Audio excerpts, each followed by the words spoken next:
Welcome back to our channel, our wonderful viewers, where we keep you informed and increase your understanding of the colonial era and how Africa as a continent is still being affected drastically by the impacts of it.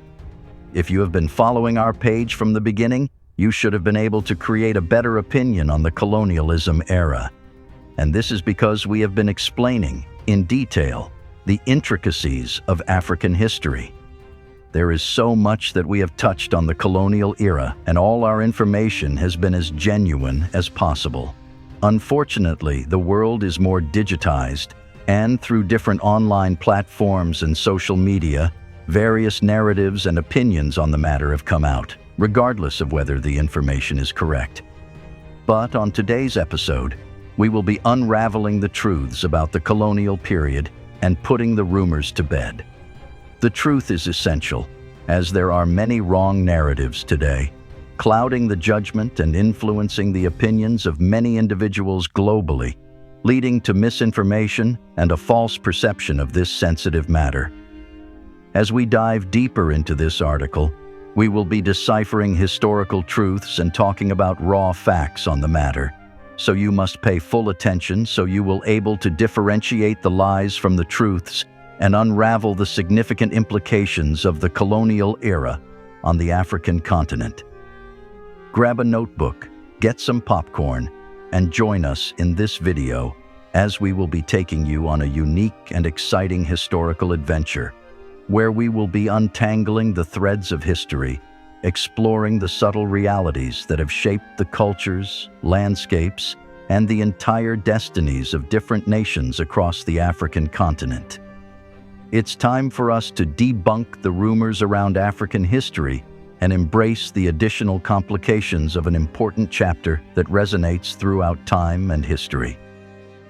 Overview of the colonialism era in Africa.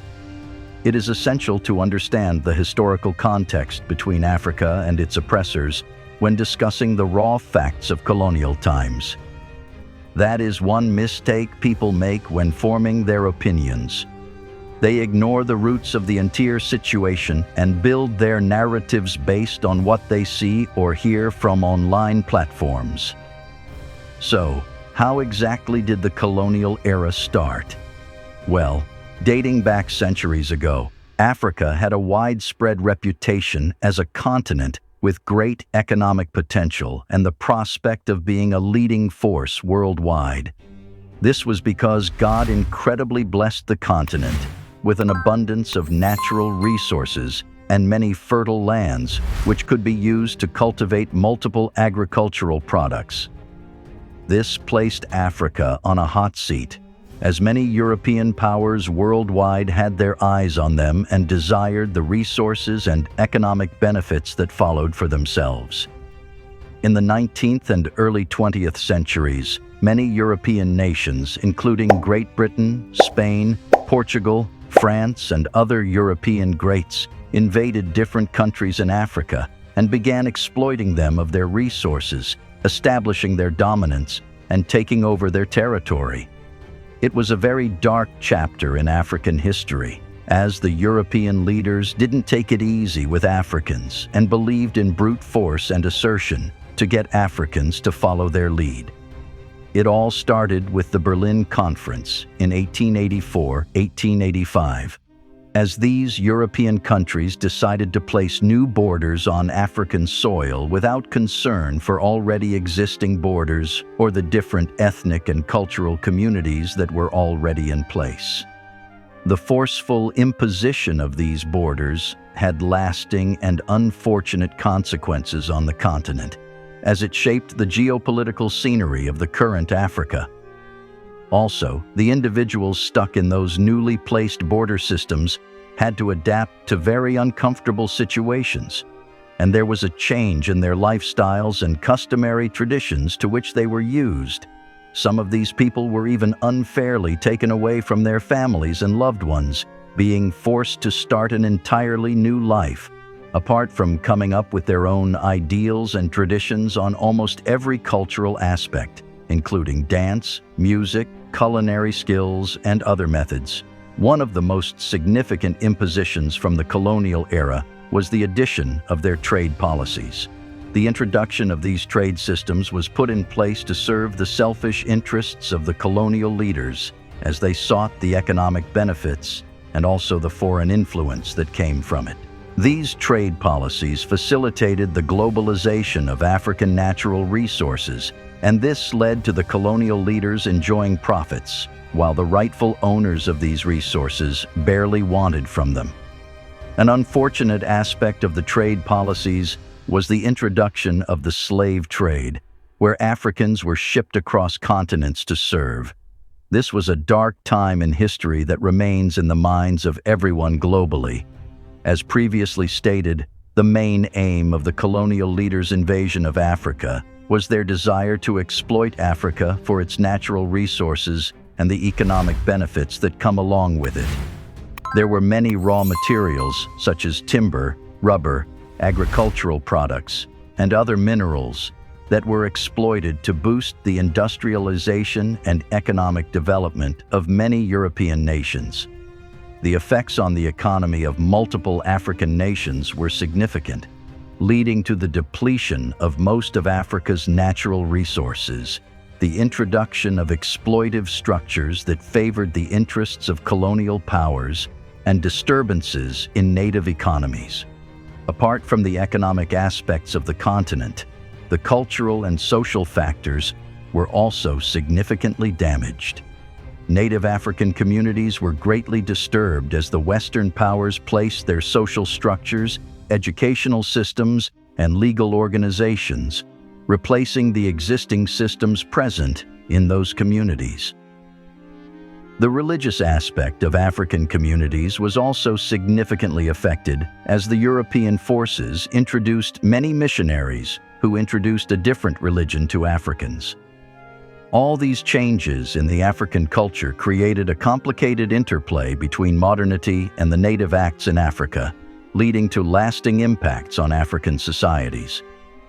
When looking at the historical context of the colonial era, it is essential to acknowledge the uniqueness of colonial experiences.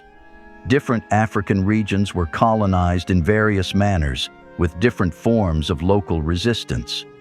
Some African areas faced direct rule, where the European forces had direct authority over governance. At the same time, other regions experienced indirect control from their colonial leaders, relying on their local leaders to rule on behalf of the colonial leaders. There are so many talks and rumors about the colonialism era, but it is essential to know that the history of this era is multifaceted. While it established elements of modernization, it also left Africa with multiple scars from the exploitation of its resources, the introduction of borders, and the unequal distribution of power dynamics.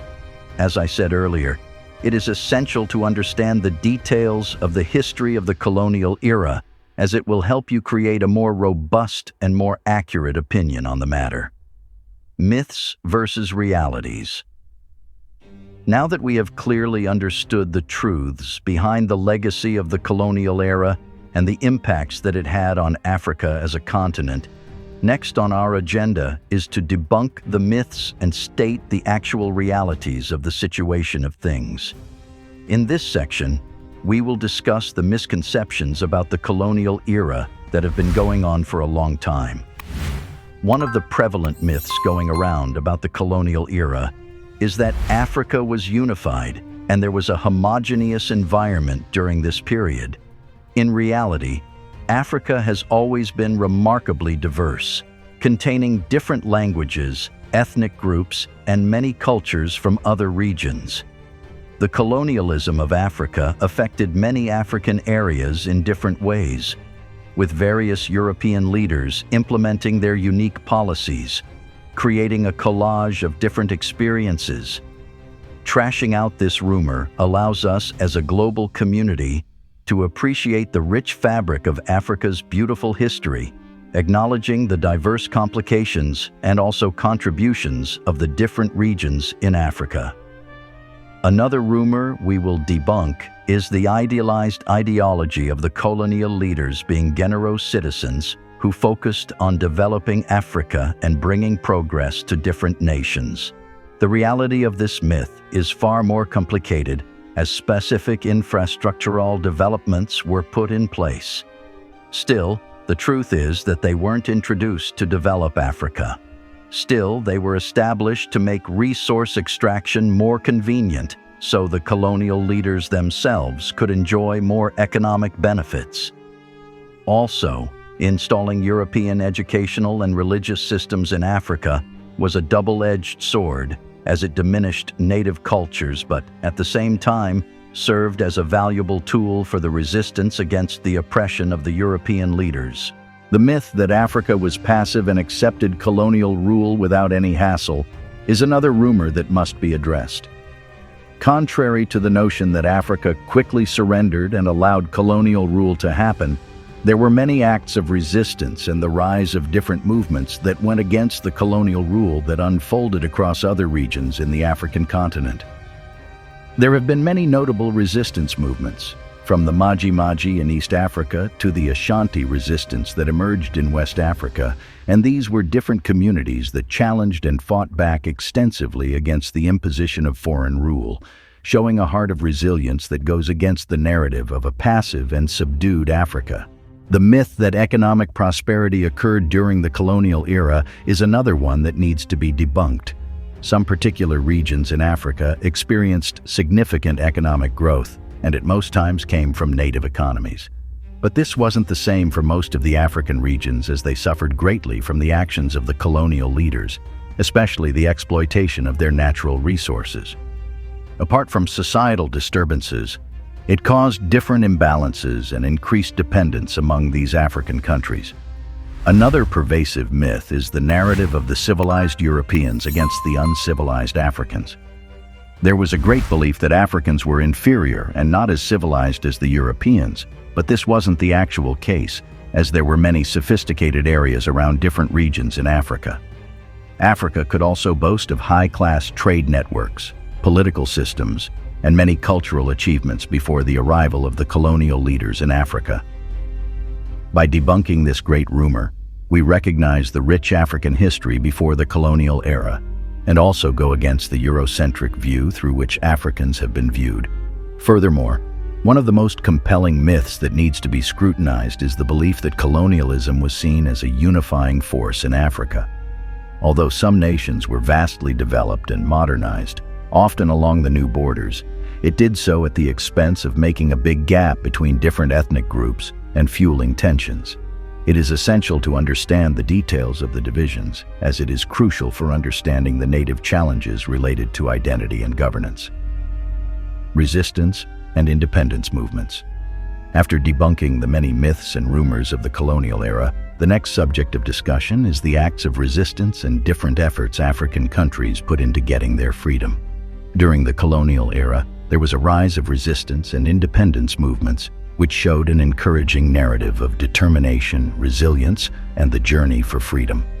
This is one of the most exciting parts of African history, as we witnessed the rise of different movements around the nation, challenging the evil acts of the colonial leaders and standing together as one voice to gain their independence from the suppressors. There were different forms of resistance against the colonial rule, ranging from various local uprisings to other organized movements with bigger political aspirations. An example of one of the significant resistance movements during the colonial era was the Mau Mau uprising in Kenya in 1952. It was driven by grievances related to confiscating their lands and political marginalization. The Mau Mau group set their sights on claiming their rights and going against the wicked oppression of the colonial leaders. The movement was seen as a mixture of military resistance with spiritual and cultural aspects, showing the multiple faces of the nature of the anti-colonial difficulties. There was also the rise of the Ashanti resistance in West Africa, and their group went strictly against British colonial rule. The Ashanti domain was located in Ghana, and the movement went against the British attempts to oppress them in the early parts of the 20th century. The leaders of the Ashanti movement, including the famous Ya Asantewa, played a significant role in gathering different people to rally against colonial oppression, and this showed the importance of good leadership in these resistance movements. Having good leaders to manage and push these resistance rallies was influential in the fight against oppression. In South Africa, the apartheid period was one of the worst periods ever for the country. However, the difficulties faced in the country illustrated how an extended period of resistance movements eventually led to the country's independence. The ANC, African National Congress, under the leadership of the famous freedom fighter Nelson Mandela, picked up different methods to go against the oppression in the country. They employed both nonviolent and dangerous tactics in their fight for freedom. It was hard and there were many consequences, but it was needed to challenge the discriminatory principles of the apartheid rule. These tactics were required for the betterment and development of the entire country. Fortunately for the South African resistance movement, their struggles gained global support, and this led to the eventual dismissal of apartheid and then the introduction of a democratic system in South Africa. Also, the Pan-African resistance movement, led by significant figures like Jomo Kenyatta and Kwame Nkrumah, pushed for independence and unity across the entire continent. These leaders had a dream and belief that Africa could be unified and seen as one nation standing alone away from the shackles of colonial rule. The OAU, Organization of African Unity, was formed in 1963 to promote cooperation and solidarity among different nations across the African continent. The aspirations of these leaders came to pass as, in the future, other African countries gained their independence and freedom from these colonial leaders, which was the turning point in the complicated fabric of Africa's history. Another significant milestone in the decolonization of different African countries was the independence of Ghana in 1957.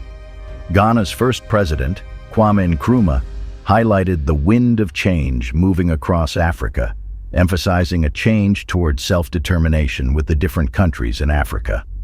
The successful transition of Ghana from a suppressed country to an independent nation inspired other nations around Africa to follow similar steps, leading to a wave of decolonization of many suppressed nations and reshaping the entire geopolitical landscape of the whole continent.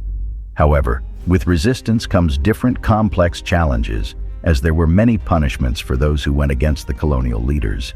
European powers constantly resisted relinquishing control, leading to extended struggles among the different nations.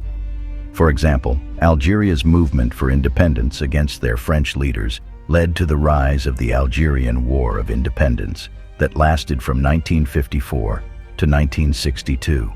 This was a scenario that correctly showed the complications and sacrifices made that come when nations tried to break free from colonial oppression. It is essential to understand the importance of these resistance movements, as without them, most African nations would still be under colonial rule. The persistence of the resistance movements in different parts of Africa showed the determination and push of African countries to reclaim their freedom and go against the colonial powers. The resilience and courage of those leaders and fighters who participated in these movements set the stage for the current nations that emerged, shaping the entire African identity. Creating your opinion about a particular matter as sensitive as this requires you to have raw facts and not myths. There were so many lies and rumors about how the colonial era went, and if you followed this video to the end, you could tell the truth from the lies. More videos are coming out like this, so not to miss anyone, you should subscribe to our excellent channel. Also remember to like this video and add any comment you feel is necessary.